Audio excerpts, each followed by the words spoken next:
What's up guys? Today I'm going to be doing a walk around of my KTM 690 and showing you guys a little bit about it. And so this is a 2021 KTM 690 Enduro, and I bought it used with 370 miles on it from a Delta pilot guy who was older and pretty much rode it in Utah once over at Moab and then got rid of it. He never rode it again. It sat in his hangar with his airplanes, and so I got it for about $9,300. Probably overpaid for it, to be honest. You can find these down to like $7,800, below $8,000 sometimes, but they're not as nice as this. And it was low miles, and I was about to buy a new one, so I went ahead and got this instead. So I'll work my way from the back to the front and show you guys the bike. So I have the stock license plate bracket. I put a little thing on my license plate, not that I really care, but then right here there's a little white light, and there's a little muddy, but it's hard to see. Right there's a white light I wired up, so fully legal stock license plate and everything. This has the Michelin and Nike Wild tires, I think is what they are. And then in the back, I heat taped around the stock exhaust. I would change it, but I try to keep it quiet for the motovlogs. And then I put on these little spools so I can use my old CDR stand for them for my other motorcycle. I've got my Roto-Packs 1 gallon tank that I carry around. It's kind of neat. And then I have, when you take this off, I have my Tusk metal plate, and then this I just kind of fabricated with some random nuts and bolts to get it to fit on there. All I did, I think, is added washers. And then concept seat, I did on the side nothing really too special. I put on this Rottweiler SAS can delete, did that. This pipe right here, I put some weird I think it's like, I don't know, sealing stuff. It's just to keep it from rubbing right there, because they rub on the mount a little bit. They're known to, and it'll wear them out, drain all your coolant, so I put that on to protect it. Wires, I wrapped some up. I added a trickle charger, so a quick port. I think this is a Rottweiler skid plate on it, goes all the way to the back. Pretty sturdy and honestly super easy to take on and off. When I did my Rottweiler thing, I split where it has like the Y, it goes 2 into 1, the 2 tubes. Instead of just cutting it off completely, it was too much work. I literally just jammed this on the other side of the Y pipe and drain it. So I have 2 drain things. Not that that helps any extra, I was just too lazy to do the extra work. Got my little Tusk Olympic small bag there. Nothing too majorly done to this bike. It's still got stock air filter and all. I'm probably going to change that and tune it soon, but that, and then maybe add an exhaust. But for right now, I've only had this bike a few months. Put my little stickers and all that on there. Nothing too exciting. Up here on the bars, these are Tusk, I think. Yeah, Tusk little bark buster type things.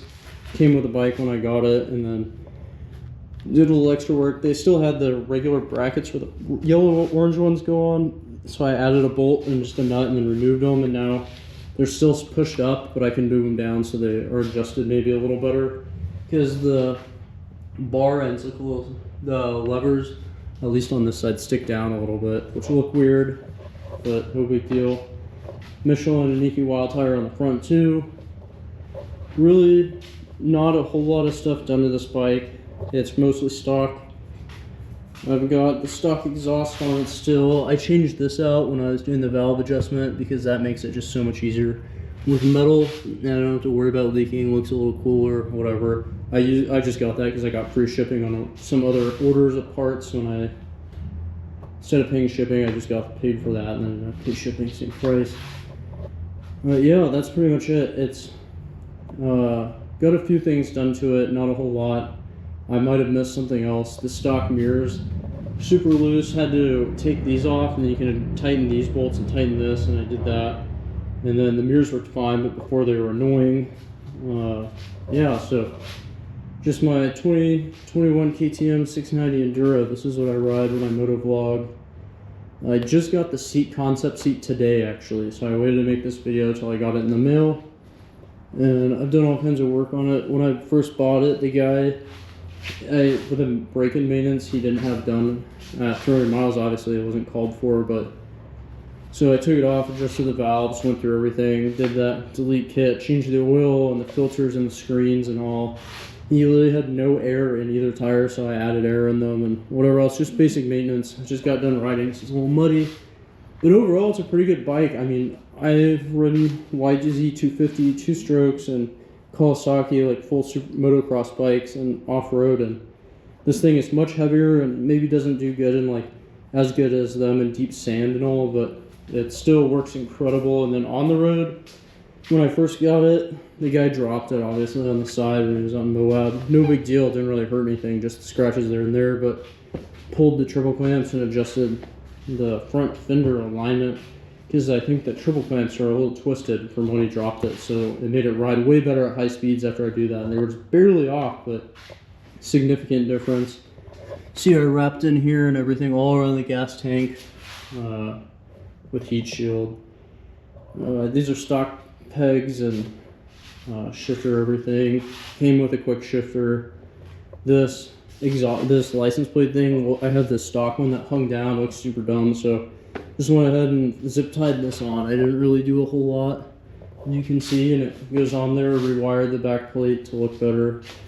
My KTM, as all the other ones, it seems like, is a crappy fuel in the US. It's got a little bit of separation on the plastics because the tank swells, but other than that, it's really not been too bad. So for my money, I've been pretty satisfied with it. It's like a dirt bike with super long maintenance intervals, and when I bought this, I was planning on buying a new one, but I was pretty stressed because of the new one just cost too much in my opinion, and this one I didn't exactly want to get because of the shorter valve check intervals, and I thought that would be such a pain to do all the time. Coming from like my CBR 600, I thought it was super in-depth, but on this it's pretty quick, it's not a big job, and it's pretty simple. So here's my KTM essentially. I also, for long rides, have these Tusk side strapless bags with the bottle holders. I also have the big top bag, 22 liter one, and this would sit on here. I can't get it on fully correctly, but you can see where the hole for the gas tank is, and then it's strapless and it'll sit on there. And so it doesn't take a whole lot to get that on. I have the little heat shield too that goes on the exhaust, but I pulled that off when I was working on it and I just have been too lazy to put it back on with the gas tank swelling. It makes it a little, so this plastic right here doesn't fit fantastic when it's on, but either way it's not a big deal.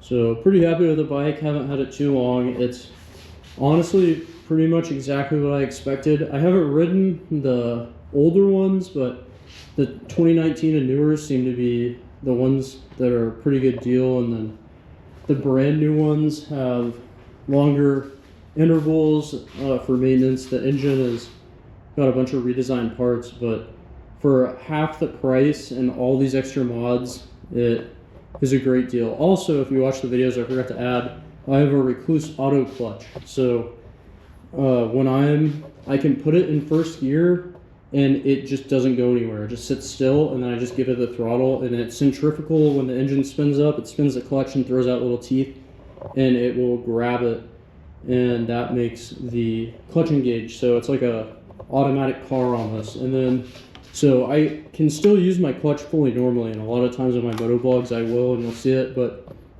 sometimes I will just use the auto clutch off-roading. I'll just let off on the clutch and then give it a bunch of gas, and it'll make it way easier off-roading. So probably not a necessary thing if you're really good at riding, but when I bought it, it was already on the bike, and the guy had the dealer install some of the extra parts like the Recluse auto clutch that he put on that I didn't when I bought it, and so it was a great deal. He gave me the stock one too, so whenever that goes bad, I'll throw the stock one on. And yeah, that's pretty much it. The Recluse clutch is nice, but I definitely wouldn't say it's necessary. But I've never ridden one without it either, so I don't know. Take that opinion for what it is. Pretty easy to own bike. If you don't know how to work on your own things, this is probably not the bike for you. You will be way too expensive. But if you're mechanically inclined and you think you can do it with YouTube videos and AI and everything, this is the easiest bike to own, just doing all the maintenance yourself. So that's pretty much it for today, and just give you guys a quick walk around of my motorcycle, let you see what it looks like from the wider view than just my normal motovlog ones. That's it for today, guys. Super short video. I might do some reviews on the KTM one day and throw them up, what I like and what I don't like about it. But for today, that's it. Thanks for watching.